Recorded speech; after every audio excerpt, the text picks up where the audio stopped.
কোরআনুল কারীমের শেষ দিকের একটা ছোট্ট একটা সূরার শেষ ৩-৪টা আয়াত তেলাওয়াত করেছি। আল্লাহ তাআলা তেলাওয়াতকৃত আয়াতের মধ্যে কিছু নামাজীদের দুর্ভাগ্যের কথা বলেছেন, বেনামাজীদের দুর্ভাগ্যের কথা বলেন নাই। কিছু নামাজীদের ফাওয়াইলুল লিল মুসাল্লিন, ওই সমস্ত নামাজীদের জন্য দুর্ভোগ, আল্লাযীনা হুম আন সালাতিহিম সাহুন, ওই সমস্ত নামাজি যারা নামাজের মধ্যে অলসতা প্রদর্শন করে। আল্লাযীনা হুম ইউরাউন, ওই সমস্ত নামাজি যারা লোক দেখানোর জন্য নামাজ আদায় করে। দুই কোয়ালিটির নামাজের কথা আল্লাহ তাআলা ঘোষণা করেছেন, এদের প্রতি আল্লাহ তাআলার অভিশাপ। তার মধ্যে এক নাম্বার হচ্ছে নামাজে যারা অলসতা করে। এই কথার বিপরীতটা ধরলে আমরা বুঝতে পারি নামাজ তো আদায় করতেই হবে, অলসতা দূর করে শরীরের সম্পূর্ণ শক্তি নিয়ে, তেজ নিয়ে, শরীরের আকর্ষণ নিয়ে, শরীরের ফিলিংস নিয়ে, পূর্ণ ফিলিংস নিয়ে নামাজে আদায় করতে, নামাজে যায় দাঁড়াইতে হবে। যে নামাজে দাঁড়াবে, আল্লাহ রসুল সাল্লাল্লাহু আলাইহি ওয়াসাল্লাম বলেন যে তুমি নামাজটা এমন ভাবে আদায় করবা, আল্লাহর ইবাদতটা এমন ভাবে করবা, মনে করো তুমি আল্লাহকে দেখতেছ, মনে করো তুমি আল্লাহকে দেখতেছ। আর তুমি যদি আল্লাহকে না দেখো, ফাইন লাম তাকুন তারাহু ফাইন্নাহু ইয়ারাকা, তুমি নিশ্চিত থাকো তোমার রব তোমাকে দেখতেছেন। রব আমাদের দেখেন কিনা, কি বলেন? দেখেন তো। কখন দেখে? রাত গভীর হইলে বুঝি দেখা যায় না? অন্ধকার হইলে দেখে না আল্লাহ? আল্লাহ তাআলা অল টাইম দেখেন, সব সময় দেখেন। আল্লাহ কখনো ঘুমায় না, আল্লাহর কখনো তন্দ্রার ভাবও আসে না। মুসা আলাইহিস সালাতু ওয়াস সালাম আল্লাহ তাআলাকে জিজ্ঞাসা করলেন, আল্লাহর সাথে মুসা আলাইহিস সালাতু ওয়াস সালামের সাথে অনেক বেশি কথা হইতো, তবে আমাদের নবীর থেকে বেশি নয়।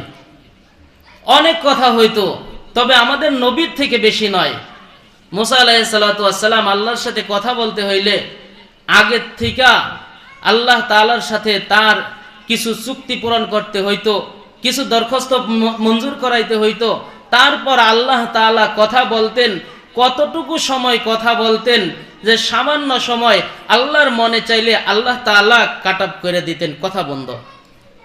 মুসা আলাইহিস সালাতু ওয়াস সালাম কথার সুযোগ পাইয়া আল্লাহকে একদিন জিজ্ঞাসা করছেন, আল্লাহ আপনারা একটা কথা জিজ্ঞাসা করব আজকে, আজকে আমার কথার উত্তর না দিয়ে কিন্তু আপনি লাইন কেটে দিবেন না, আমার কথার উত্তর না দিয়ে কিন্তু আমার সাথে কথা বলা বন্ধ করে দিবেন না। আচ্ছা মুসা বলো দেখি তোমার কি কথা? আল্লাহ আপনি ঘুমান না কেন? আল্লাহ তাআলাকে মুসা আলাইহিস সালাতু ওয়াস সালাম আজব আজব প্রশ্ন করতেন। আল্লাহকে জিজ্ঞাসা করতেন, আল্লাহ আপনি খান না এটা বুঝি, খাইলে কি খাইতেন বলেন দেখি? আল্লাহকে জিজ্ঞাসা করতেন আপনি খাইলে কি খাইতেন? তো যা হোক, আল্লাহকে জিজ্ঞাসা করলেন, আল্লাহ আপনি ঘুমান না কেন? আল্লাহ তাআলা সরাসরি উত্তর দেন নাই। আল্লাহ মুসা আলাইহিস সালাতু ওয়াস সালামকে বললেন, ও মুসা তোমার এই উত্তরটা দেওয়ার জন্য একটু সময় লাগবে, 24 ঘন্টা সময় দরকার। আচ্ছা বলেন, ঠিক আছে আমি 24 ঘন্টা অপেক্ষা করলাম। আরে না, 24 ঘন্টা অপেক্ষা না, 24 ঘন্টা তোমার এই উত্তরের মাঝে থাকতে হবে। আচ্ছা কি করতে হবে? তুমি 2টা গ্লাস হাতে নিবা, গ্লাস হাতে নিয়ে 2 গ্লাস ভর্তি পানি নিয়া তুমি দাঁড়ায়া থাকবা। 24 ঘন্টার মধ্যে যে কোনো সময় আমি তোমার কাছে পানি চাবো, যখন পানি চাবো তুমি পানিটা আমাকে দিবা। মুসা আলাইহিস সালাতু ওয়াস সালাম দাঁড়ায়া রইছেন, পানি 2 গ্লাস হাতে নিয়ে। আল্লাহ পানি চাইছে, এতে কি মুসা আলাইহিস সালাতু ওয়াস সালামের আর দুর্বলতা থাকতে পারে? দাঁড়ায়া থাকতে থাকতে থাকতে থাকতে 24 ঘন্টা মেয়াদ, দীর্ঘ সময় যাবত দাঁড়ায় আছে। দাঁড়ায় থাকতে থাকতে হঠাৎ করে একটু ঘুমের ভাব ধরছে। ঘুমের ভাব ধরলে কি আর হাতে শক্তি থাকে? কে বলেন, হাতে শক্তি থাকে? একটু ঘুমের ভাব ধরছে আর হাত থেকে পানির গ্লাস পড়ে গেছে। যেই পানির গ্লাস পড়ে গেছে, ও মুসা আমার পানি দাও। মুসা আলাইহিস সালাতু ওয়াস সালাম আল্লাহর কাছে চিৎকার দিয়ে পড়ছেন, ওগো আল্লাহ পানির গ্লাস তো ঘুমের কারণে হাত থেকে পড়ে গেল। আল্লাহ বললেন, ও মুসা ঘুমের কারণে তোমার হাতে যদি একটা গ্লাস থাকতে না পারে, আমি রব যদি ঘুমাই, 7 আসমান জমিন কিভাবে আমি ঠিক রাখতে পারি?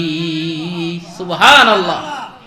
ও মুসা, আমি যদি ঘুমাই, ওই তো ফেরাউন ছোটবেলায় তোমাকে পরীক্ষার জন্য তোমাকে হত্যা করতে চেয়েছিল। ওই মুহূর্তে আমি রব যদি ঘুমে থাকতাম, তুমি মুসা বড় হতে পারতে না, ফেরাউন তোমাকে হত্যা করে ফেলতো। ও মুসা, আমি যদি ঘুমাই, তোমাকে তো ফেরাউন পিছনে ধাওয়া করেছিল, তোমাকে পিছনে ধাওয়া করার কারণে তুমি নীল নদের পানিতে তুমি আটকায়া যাইতা, তুমি পার হতে পারতা না। তুমি মুসা সেই পানিতে আটকায়া পানিতে ডুইবা মরে যাইতা, না হলে ফেরাউনের তরবারির আঘাতে মারা যাইতা। আমি মাওলা যদি ঘুমায়া থাকতাম, তাহলে তুমি মুসা আজকে এই পর্যন্ত আসতে পারতা না। আমি রব যদি ঘুমাইয়া যাই, আসমান জমিনের নিজাম ঠিক থাকবে না, তুমি মুসাও ঠিক থাকবা না, কোন দুনিয়ার কিচ্ছু ঠিক থাকবে না। এই জন্যই আমি রব ঘুম তো আসি না, আমার ঘুমের কোনো ভাবও হয় না। সুবহানাল্লাহ। আল্লাহ তাআলা ঘুমান না, একটুও ঘুমান না। মুসা আলাইহিস সালাতু ওয়াস সালামকে বুঝাইয়া দিলেন আমি কেন ঘুমাই না। মুহতারাম হাজিরিন, আল্লাহু আকবার। এই জন্য বলতেছিলাম, নামাজের মধ্যে পূর্ণ এনার্জি নিয়ে নামাজ আদায় করতে হবে। নামাজের মধ্যে অলসতা থাকলে হবে না। অলসতা কি করে হয়? নামাজের মধ্যে দাঁড়াইলাম, নামাজের মধ্যে দাঁড়ানোর পর এদিকে একটু চলকাইলাম, ওদিকে চলকাইলাম, মানুষ দেখে মনে করবে যে না, এ মনে হয় নামাজে নাই, কিন্তু আল্লাহর রাসূল বলেছেন নামাজের মধ্যে তুমি ইবাদতটা এমন ভাবে দাঁড়ায়া যাইবা যাতে করে ফাইন লাম তাকুন তারাহু ফাইন্নাহু ইয়ারাকা, যাতে করে তুমি তোমার রবকে তুমি দেখতে পাও না, গুনাহের কারণে চোখে পর্দা পড়ে আছে, তুমি মনে রাখো তোমার রব তোমাকে দেখতেছেন। সুবহানাল্লাহ। আল্লাহর রাসূল সাল্লাল্লাহু আলাইহি ওয়াসাল্লাম বললেন, বান্দা যখন নামাজে দাঁড়ায়া যায়, মাওলার মাঝে আর বান্দার মাঝে কোনো পর্দা থাকে না, মাওলা আর বান্দা সব থেকে কাছাকাছি হয়ে যায়। সুবহানাল্লাহ। বান্দা যখন রুকুতে চইলা যায়, বান্দা আর মাওলার মাঝে সম্পর্ক আরো ঘনিষ্ঠ হয়ে যায়। বান্দা যখন সিজদায় পইরা যায়, রাসূল বলেন বান্দার মাঝে মাওলার মাঝে কোনো পর্দা তো থাকে না। এমনটি নয় যে পর্দা দূর হয়ে গেল, শুধু এমন নয়, সরাসরি রবের কুদরতি পায়ের মধ্যে যে সিজদা পইরা যায়। বান্দার সাথে মালিকের সাথে সম্পর্ক হওয়ার জন্য নামাজের থেকে উত্তম কোনো মাধ্যম নাই।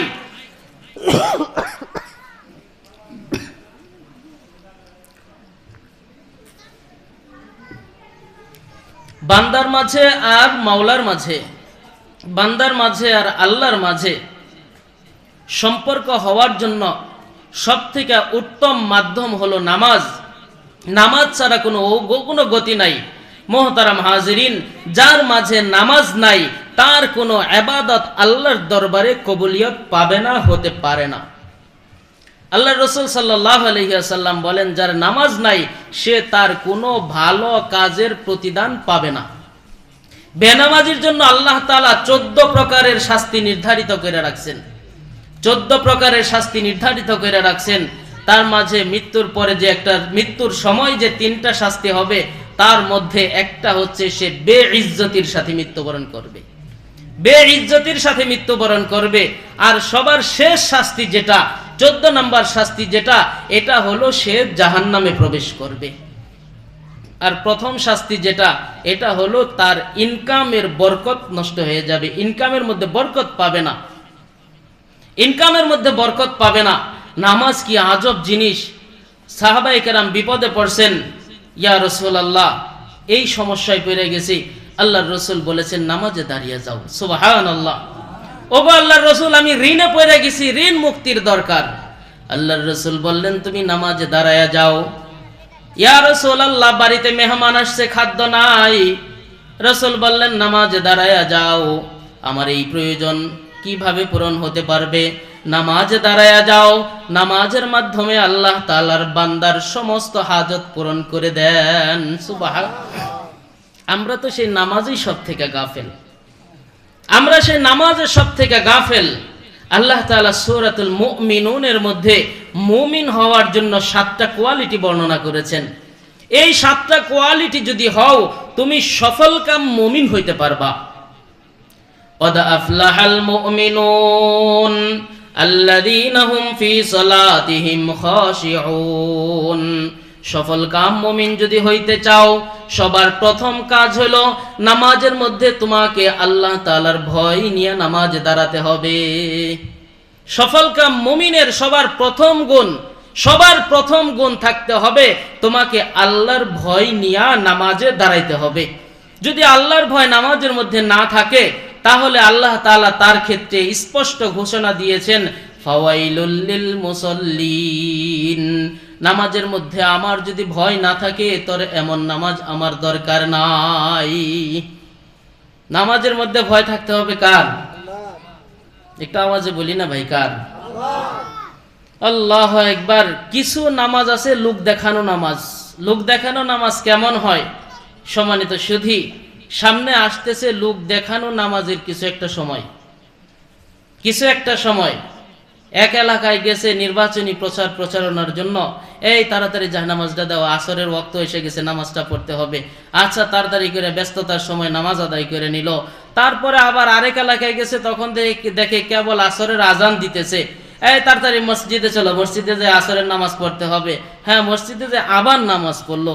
আবার ওই এলাকায় থেকে আরেক এলাকায় গেছে, মানুষজন বেশ কিছু জামায়াত হয়েছে, সেখানে যাও, এই তাড়াতাড়ি জায়নামাজটা কই, জায়নামাজটা নিয়ে এসো তো, আমি আসরের নামাজটা পড়া হয় নাই। এইভাবে এক আসরের নামাজ মনে করে নমন 5 বার আদায় করছে। যখন প্রচারণা শেষ, অফিসে ফিরেছে, তার খাস লোকেরা আস্তে আস্তে ধরেন জিজ্ঞাসা করলো, তো স্যার আপনি আজকে আসরের নামাজ এত পড়লেন কেন? আল্লাহ তো একবার পড়ার কথা কইছে। কারে বুঝবি না, এটা রাজনৈতিক নামাজ। নামাজ না পড়লে তো মানুষ ভালো বলবে না, নামাজ পড়লে মানুষ বলবে যে না, এটা বিশ্বস্ত লোক, একে সামনে নির্বাচিত করা যায়। মুহতারাম হাজিরিন, যদিও রাজনীতির কথা নয়, যদিও আমাদের ইসলাহিয়াতের কথা, স্পষ্ট কথা হচ্ছে আমরা এক সময় মাথায় পট্টি বেঁধে হাতে তসবিহওয়ালাকেও দেখেছি যে তাহাজ্জুদের নামাজ আদায় করে বলে আমরা শুনেছি। দিনের কার্যক্রম কোরআন তেলাওয়াত দিয়ে কোরআন তেলাওয়াত নিয়ে দিনের কার্যক্রম শুরু করে বলে আমরা শুনেছি। সেই কালনাগিনীর সুবল আমরা 15 বছর খেয়ে ধোঁকা খাইতে খাইতে এমন পরিস্থিতি হয়েছে, যার হাতে তসবি দেখায়া, মানুষকে তসবি দেখায়া, তারপরে জেলখানায় ঢুইকা মানুষকে গলা জবাই করে হত্যা করেছে নিজে হাতে। ইতিহাস জানেন না, এগুলো সাম্প্রতিক ঘটনার ইতিহাস শুনেন নাই আপনারা? এখন তো জোরে করে জি বলতে কোনো সমস্যা নাই। ওই জলেম তো আল্লাহ তাআলা বিদায় করে দিয়েছেন। আল্লাহ তাআলা বিদায় কিভাবে করেছেন? অন্য এক কথা মনে পড়ে গেল, যদিও কোরআন হাদিসের কথা, যদিও আলোচনার ধরন অন্য দিকে থাকার কথা। আল্লাহ তাআলা জান্নাত বানাইলেন, জাহান্নাম বানাইলেন। আল্লাহ তাআলা জিন জাতিদের মধ্যে থেকে যে কোনো সিস্টেমে আজাজিলকে রাখলেন জান্নাতের মধ্যে, ফেরেশতাদের সর্দার বানায়া রাখলেন, ফেরেশতাদের উস্তাদ বানাইলেন। আল্লাহ তাআলার খুব ইবাদত করত। আল্লাহ তাআলা শেষ পর্যন্ত যখন আদম আলাইহিস সালাতু ওয়াস সালামকে বানালেন, আদম আলাইহিস সালাতু ওয়াস সালামকে বানায়া জান্নাতের মধ্যে রাখলেন। আদম আলাইহিস সালামের ভিতরে আল্লাহ তাআলা রূহ দিলেন, আত্মা দিলেন। আদম আলাইহিস সালাতু ওয়াস সালাম নাড়াচাড়া শুরু করলো, আদম আলাইহিস সালাতু ওয়াস সালাম ঘোরাঘুরি শুরু করলো। আল্লাহ তাআলা ফেরেশতাদের অর্ডার করলেন, ও আমার ফেরেশতারা, আমি তো আদমকে বানাইলাম, আদমকে তোমরা একটু সিজদা দাও, আমি মাওলা দেখব। আল্লাহ তাআলা অর্ডার করলেন সিজদা করার জন্য। সবাই সিজদা করলো, কিন্তু ওই যে নিজেকে বেশি জ্ঞানী মনে করত আজাজিল, ফেরেশতাদের উস্তাদ, যে নিজেকে বেশি জ্ঞানী মনে করত, সে সোজা হয়ে দাঁড়ায়া রইল। কেন দাঁড়ায়া রইল? যে না, আমি তো বেশি জ্ঞানী। আদমকে আমার সামনে বানাইলেন মাটি দিয়া, আমাকে আপনি বানাইছেন আগুন দিয়া, আমার কাজ উপরের দিকে যাওয়া, আমি কেন আদমকে সিজদা করতে যাব?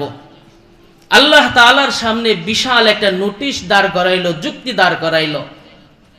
যখন এই যুক্তি দাঁড় করাইলো, আল্লাহ তাআলা কি ঘোষণা দিল? আল্লাহ তাআলার সামনে তার যুক্তিকে সে নিরেট এবং অটল অবিচল মনে করলো যে আমার যুক্তি ঠিক আছে, আমি আগুনের তৈরি, আমি উপরের দিকে থাকবো, আমি কেন নিচের দিকে যাব? এই একটা অহংকার ঘাটতারামি ভাব নিয়ে যখন দাঁড়ায় রইল, আল্লাহ তাআলা ক্লিয়ার ঘোষণা দিলেন, ফাখরুজ মিনহা ফাইন্নাকা রাজিম। ওই বেয়াদব, তুই জান্নাত থেকে বের হয়ে যাও। তুমি জান্নাতে থাকার জন্য অযোগ্য হয়ে গিয়েছ, জান্নাতে থাকার জন্য তুমি একজন জালেমে পরিণত হয়েছ, তুমি একজন পাপিষ্টে পরিণত হয়েছ। ফাখরুজ মিনহা, তুমি এই স্বাধীন জান্নাত থেকে বের হয়ে যাও। আল্লাহ তাআলা স্বাধীন জান্নাত থেকে বের করে দিলেন। কেন?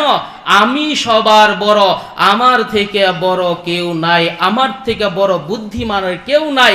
এই কথার উপরে যখন যুক্তি দাঁড় করাইয়া নিজের যুক্তিতে টিকায়া রাখতে চাইল, তখন আল্লাহ তাআলা তাকে ঘোষণা দিল, ফাখরুজ মিনহা।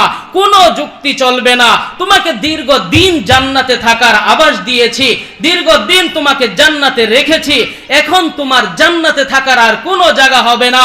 ফাখরুজ মিনহা, জান্নাত থেকে বের হয়ে যাও, জান্নাতে থাকার যোগ্যতা তুমি হারায় ফেলেছ। বের হয়ে গেল। মুহতারাম হাজিরিন, বের হয়ে যাওয়ার পর তারপরে সে বিভিন্নভাবে দেশে থাইকা, পৃথিবীতে থাইকা শয়তান রূপে আল্লাহ তাআলা পাঠাইয়া দিলেন। পাঠাইয়া দেওয়ার পরেও মাঝে মাঝে আল্লাহ তাআলা যখন তাকে একদম নিষেধ করে দিল, জান্নাতে আর ঢুকতে পারবে না, তার আগ পর্যন্ত বিভিন্ন সময় বিভিন্নভাবে শয়তান চট করে জান্নাতে ঢোকার চেষ্টা করেছে।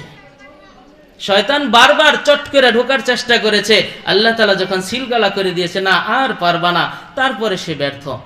মুহতারাম হাজিরিন, কথাটা বলার উদ্দেশ্য এইটাই, স্বাধীন বাংলায় যখন সবগুলা মানুষকে যারা ন্যায়ের পক্ষে কথা বলে, ন্যায়ের পক্ষে দাঁড়ায় যাদের জান বিলীন করে দেয় রাস্তার মাঝে, যাদের রক্তে এখনো রাজপথ রঙিন হয়ে আছে, তাদেরকে যখন রাজাকার বলে ঘাটতারামি করা হয়, আল্লাহ তাআলা যেন আসমানের সেই ঘোষণা এত জন্ম পরে এসে যেন আবার বাস্তবায়ন হলো।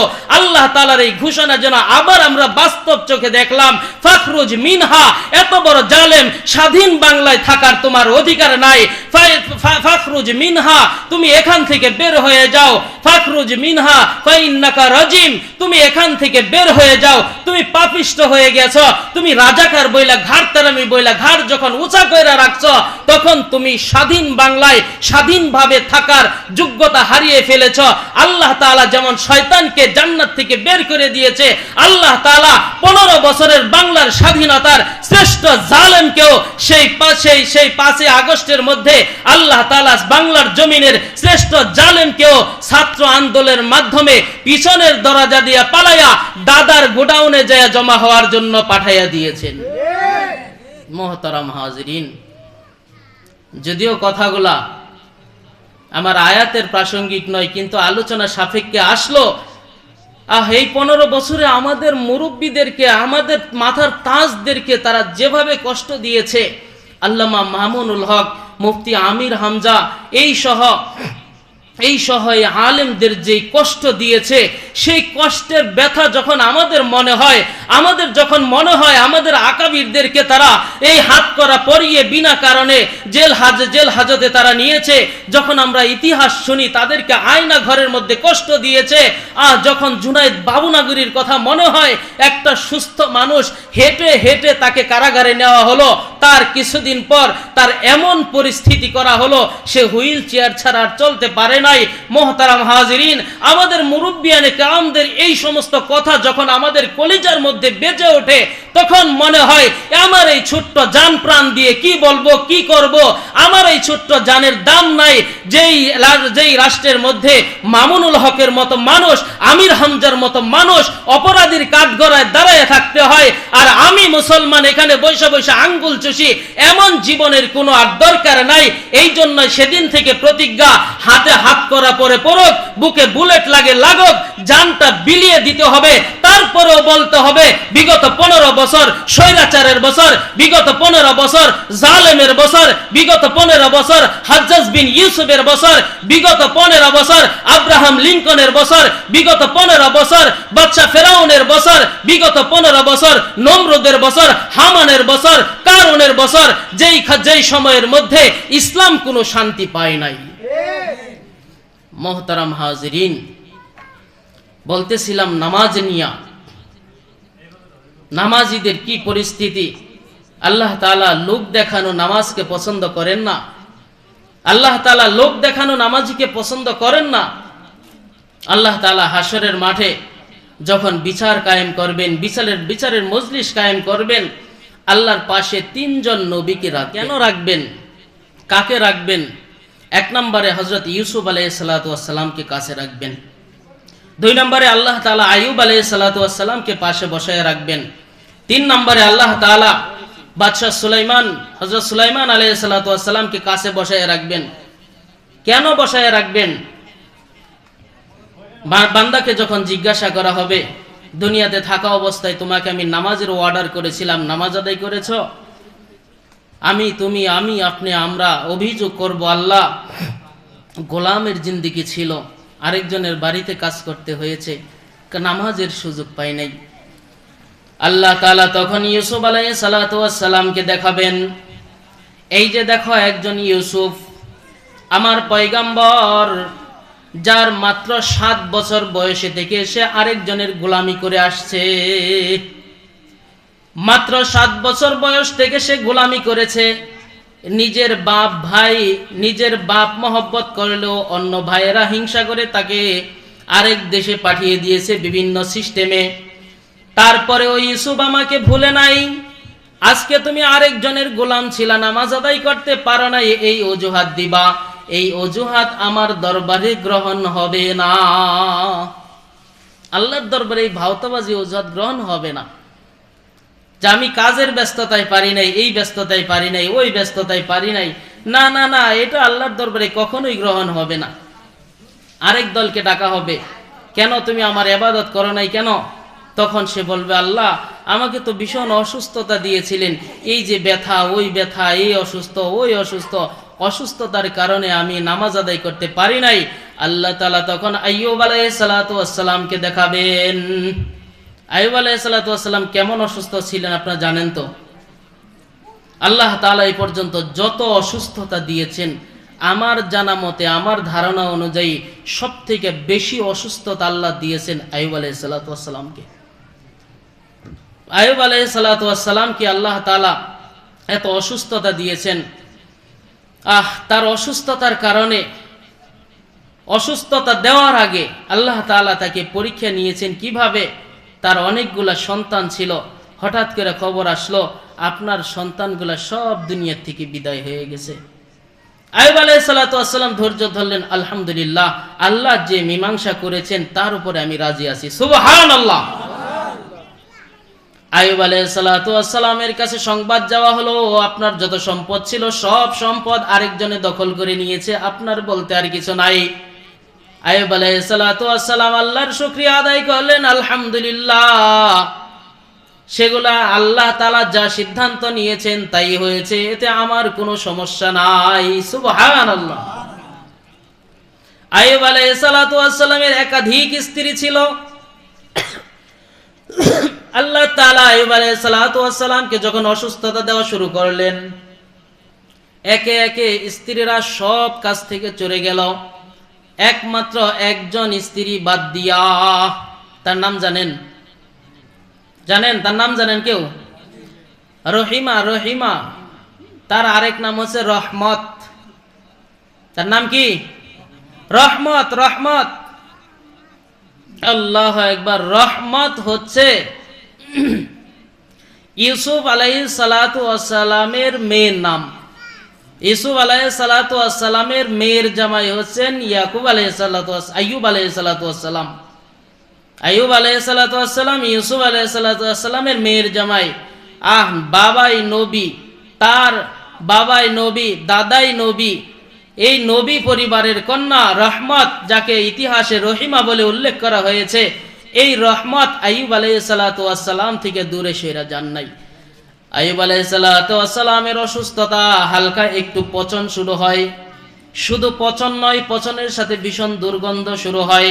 সেখানে পচতে পচতে পোকা শুরু হয়ে যায়। সেই পোকা শরীর খাওয়া শুরু করে দেয়, পুরা শরীরের মধ্যে পচন এবং দুর্গন্ধ শুরু হয়ে যায়। আস্তে আস্তে তার স্ত্রীগণ, অনেকগুলা স্ত্রী ছিল, সব স্ত্রী আইয়ুব আলাইহিস সালাতু ওয়াস সালামকে ফেলে চলে যায়। কিন্তু আরেক নবীর কন্যা, এই নবীর স্ত্রী রহিমা, সে আইয়ুব আলাইহিস সালাতু ওয়াস সালামকে রাইখা যান না। আইয়ুব আলাইহিস সালাতু ওয়াস সালাম বলেন, ওগো রহিমা, সবাই তো চলে গেল, আমাকে ঘৃণা করে, তুমিও চইলা যাও, তোমাকেও আমি ছুটি দিয়ে দিলাম। বিবি রহিমা চোখের পানি ছাইরা দিয়া বলেন, ওগো প্রাণের স্বামী, আল্লাহ তাআলা সুখের সময় আপনার পাশে রেখেছেন, আপনার দুঃখের সময় যদি আপনাকে ছেড়ে আমি চলে যাই, তাহলে আমার মতো নিমক হারাম আর কেউ হবে না। ও রহিমা শুনো, যেই রব আমাকে সুস্থতা দিয়েছিলেন, সেই রবকে আমি সুস্থ অবস্থায় মনে রেখেছি। আজকে আমার অসুস্থতা পরিস্থিতি, এই পরিস্থিতিতে আমি যদি আমার রবকে ভুলে যাই, তাহলে আমিও তো রবের নিমক হারাম বান্দা হয়ে যাব। আইয়ুব আলাইহিস সালাতু ওয়াস সালাম এত অসুস্থতার পরেও রবকে ভুলে নাই। একদিন জিবরাইল আলাইহিস সালাতু ওয়াস সালাম আসছেন, আয়েশা আইয়ুব আলাইহিস সালাতু ওয়াস সালামকে সালাম দিয়েছেন, আসসালামু আলাইকা। আইয়ুব আলাইহিস সালাতু ওয়াস সালাম সালামের উত্তর দেয় না। জিবরাইল ভাবছেন আইয়ুব মনে হয় আল্লাহর প্রতি মনক্ষুণ্ণ, আল্লাহকে সাথে সাথে জানাইছেন, ওগো রব্বে কারীম আল্লাহ, আপনার আইয়ুব দেখি এখন আর সালামের উত্তর দেয় না, সে মনে হয় আপনার প্রতি একটু নারাজ হয়ে গেছে। একটু পরে জিবরাইল আবার আসছে। আইয়ুব বলেন, ওগো ভাই জিবরাইল, একটু আগে তুমি আমাকে সালাম দিয়েছো, আমি সালামের উত্তর দিতে পারি নাই। তার কারণ হলো আমার মুখের ভিতরে আল্লাহর মেহমান একটা পোকা আমার মুখের ভিতরে থেকে গালের মাংস থেকে সে মেহমানদারি গ্রহণ করতেছিল। আমি যদি সালামের উত্তর দিতে যাই, আমার জিহ্বাটা নড়াচড়া হবে, আর আল্লাহর মেহমান মুখের ভিতরে থেকে কষ্ট পাবে, আল্লাহর মেহমানের রিজিক বন্ধ হয়ে যাবে। আমার কাছে মনে হলো ভাই জিবরাইল, তোমার সালামের উত্তর দেওয়ার থেকে আল্লাহর মেহমানের মেহমানদারি করাটাই অনেক বেশি উত্তম। সুবহানাল্লাহ। ও ভাই জিবরাইল, মন খারাপ করো না, আমি রবের মেহমানকে মেহমানদারি করেছি। একদিন আইয়ুব আলাইহিস সালাতু ওয়াস সালাম রবের কাছে কান্নাকাটি শুরু করেছেন, ওগো আল্লাহ, এই তো বুঝি আমি শেষ হয়ে গেলাম। ওগো রব্বে কারীম আল্লাহ, তোমার মেহমান দিয়া তুমি আমার শরীর পুরাটা খাওয়ায়া দিছ, শেষ করে দিছ, আমার কোনো অভিযোগ নাই, আমি আজ পর্যন্ত কোনো অভিযোগ করি নাই। বিবি রহিমা একদিন আইয়ুব আলাইহিস সালাতু ওয়াস সালামকে বললেন যে, দেখেন আপনি অসুস্থ, প্রায় 16-17 বছর যাবৎ আপনি অসুস্থ, আপনি আপনার রবের কাছে একটু বলেন, আপনার রব যেন আপনাকে সুস্থ কইরা দেয়। নবীর চিন্তা কত গভীর চিন্তা। আমি আপনি 2 দিন অসুস্থ থাকলে আল্লাহকে অভিযোগ দিতে ভুল করি না, 2 দিন অসুস্থ থাকলে আল্লাহকে অভিযুক্ত করতে ভুল করি না। প্রায় 16-17 বছর যাবত অসুস্থ বিবি রহিমা আইয়ুব আলাইহিস সালাতু ওয়াস সালামকে বলছেন যে, দেখেন আপনি না রবের কাছে একটু সুপারিশ করেন, আপনি সুপারিশ করলেই তো রব আপনাকে সুস্থ করে দিবে।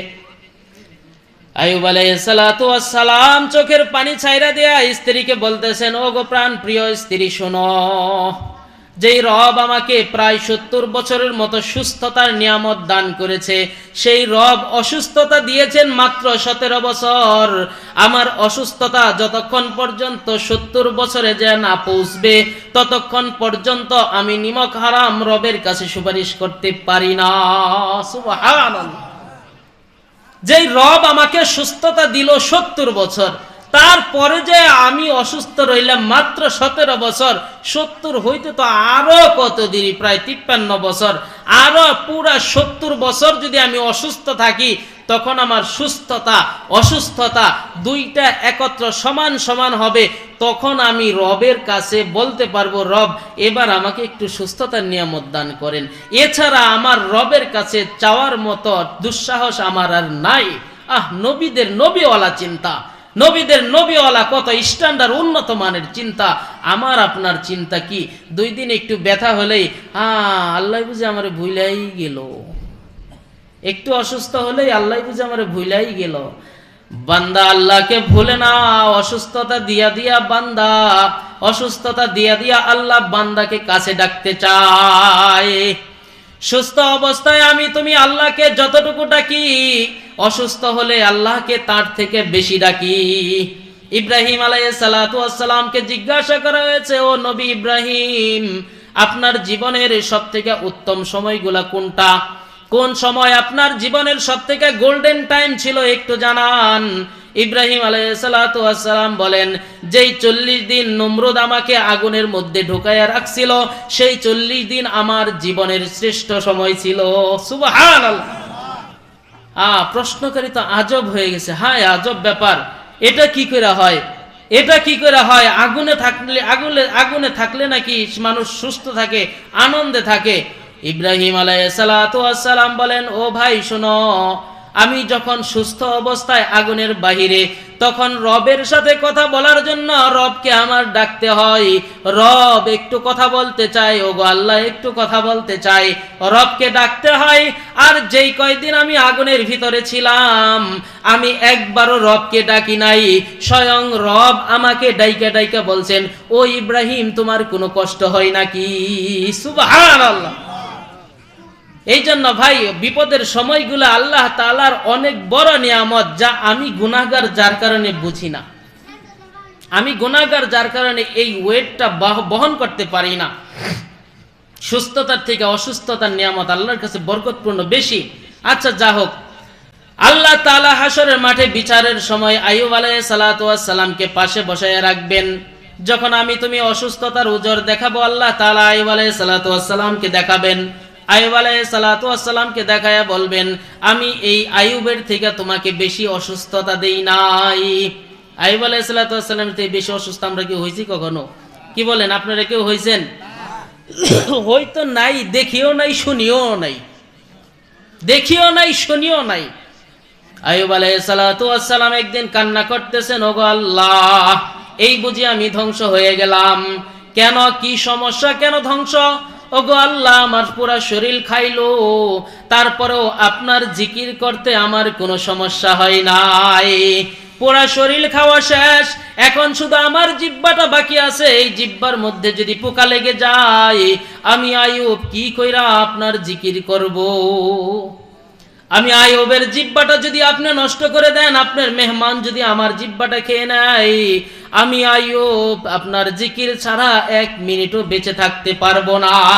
আমি আইয়ুব যত অসুস্থতা হয়, আমার শরীরে পোকায় যত কামড় দেয়, আমার শরীরের ব্যথা যত অনুভব হয়, আমি তত জোরে ডাকতে থাকি, লা ইলাহা ইল্লাল্লাহ, লা ইলাহা ইল্লাল্লাহ, লা ইলাহা ইল্লাল্লাহ। ওগো রব্বে কারীম, আমি যখন লা ইলাহা ইল্লাল্লাহ বলতে থাকি, আমার পোকামাকড়ের কামড় আমার গায়ে আর কোনো রকম লাগে না। আপনার ইশকে আমি এমন ভাবে ডুবে যাই, আসমান জমিন সবকিছু আমার কাছে তুচ্ছ মনে হয়। আমার কাছে শুধুই মনে হয় দুনিয়াতে আল্লাহ আল্লাহ জিকির ছাড়া আর কোনো কিছুই নাই। সুবহানাল্লাহ। আল্লাহ তাআলা হাশরের মাঠে বেনামাজিকে ডাইকা বলবেন, কেন নামাজ পড়ো নাই? বেনামাজি অভিযোগ করবে, ওগো আল্লাহ, অসুস্থ ছিলাম। আল্লাহ তাআলা আইয়ুবকে দেখায়া বলবেন, আইয়ুবের থেকে বেশি অসুস্থতা তোমাকে আমি দেই নাই। আল্লাহ তাআলা আরেক দলকে ডাকবেন, নেতা কোয়ালিটিদেরকে ডাকবেন, প্রশাসকদেরকে ডাকবেন, হর্তা কর্তা হুমরা চুমরাদের ডাকবেন। তাদেরকে ডেকে বলবেন, নামাজ পড়ো নাই কেন? তোমরা নামাজ আদায় করো নাই কেন? তখন সে বলবে, আল্লাহ রাষ্ট্রের দায়িত্ব দিয়েছিলেন, রাষ্ট্রের দায়িত্ব দেওয়ার কারণে আমরা ঠিকমতো নামাজ আদায় করতে পারি নাই। আল্লাহ তাআলা সেদিন বলবে আইয়ুব সুলাইমান আলাইহিস সালাতু ওয়াস সালামকে দেখায়া, সুলাইমানের থেকে বেশি বড় নেতৃত্ব আমি আর কাউকে দেই নাই। সুলাইমান আলাইহিস সালাতু ওয়াস সালামের নেতৃত্ব কত বড় ছিল! আল্লাহ তাআলা 4 জন মানুষকে পুরা পৃথিবীর নেতৃত্ব দিয়েছেন। 4 জন মানুষকে, তার মধ্যে 2 জন মুসলমান, 2 জন কাফের। আল্লাহ তাআলা 2 জন মুসলমান এবং 2 জন কাফেরকে আল্লাহ তাআলা পুরা পৃথিবীর প্রধানমন্ত্রী বানিয়েছিলেন। তার মধ্যে একজন হচ্ছে বাদশা সুলাইমান আলাইহিস সালাতু ওয়াস সালাম। সুলাইমান আলাইহিস সালাতু ওয়াস সালামকে আল্লাহ তাআলা এমন নেতৃত্ব দিয়েছেন, বড় আজব নেতৃত্ব। আল্লাহ তাআলার পরবর্তী ওয়ার্ডার পালনের ক্ষেত্রে আল্লাহ তাআলার পরে যত মাখলুকাত আল্লাহ তাআলা বানিয়েছেন, সমস্ত মাখলুকাতকে আল্লাহ তাআলা সুলাইমানের আওতাধীন বানিয়ে দিয়েছিলেন। बासुलैमा दाद मुल्को सरवरी, बासुलैमा दाद मुल्को सरवरी, शुद्मते खातिमश देवा परी। আল্লাহ তাআলা সুলাইমান পয়গম্বরকে এমন নেতৃত্ব দিয়েছেন, ওই বাতাস সুলাইমানের কথা শুনতো, জিন পরি সুলাইমানের কথা শুনতো, সমস্ত মাখলুকাত সুলাইমানের কথা শুনতো, পাখি সুলাইমান আলাইহিস সালাতু ওয়াস সালামের কথা শুনতো, পানির নিচের মাছ পয়গম্বর সুলাইমানের কথা মানতো, পিঁপড়া সুলাইমান আলাইহিস সালাতু ওয়াস সালামের কথা মানতো। আল্লাহ তাআলার যত মাখলুকাত আছে সমস্ত মাখলুকাত বাদশা সুলাইমানের কথা মানতো। সুবহানাল্লাহ।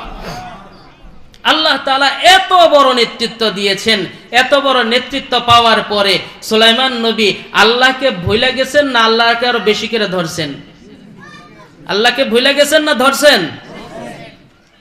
বাদশা সুলাইমান একদিন তার সিংহাসন নিয়ে, বিশাল সিংহাসন, বিশাল সিংহাসন, আমি এক কিতাবের মধ্যে দেখছি 10,000 বা 10 লক্ষ, সংখ্যাটা আমার খেয়াল নাই, তার সিংহাসনের মধ্যে তার এতগুলো লোক নিয়া সে তার সিংহাসনে বসতেন আর বাতাসকে অর্ডার করতেন, বাতাস এটাকে নিয়ে চলো। বাতাস সাথে সাথে এই সবাইকে নিয়া বাতাসে ভাইসা দুল খাইতে খাইতে সুলাইমান নবী যেখানে যাইতে বলতেন সেখানেই চলে যাইত। সুবহানাল্লাহ। বাদশা সুলাইমানের আজব যেই তার সিংহাসন, এটার এক লম্বা ইতিহাস। মুহতারাম হাজিরিন, বেদায়া ওয়ান নিহায়া কিতাবের মধ্যে বাদশা সুলাইমানের সিংহাসনের ইতিহাস লিখেছে।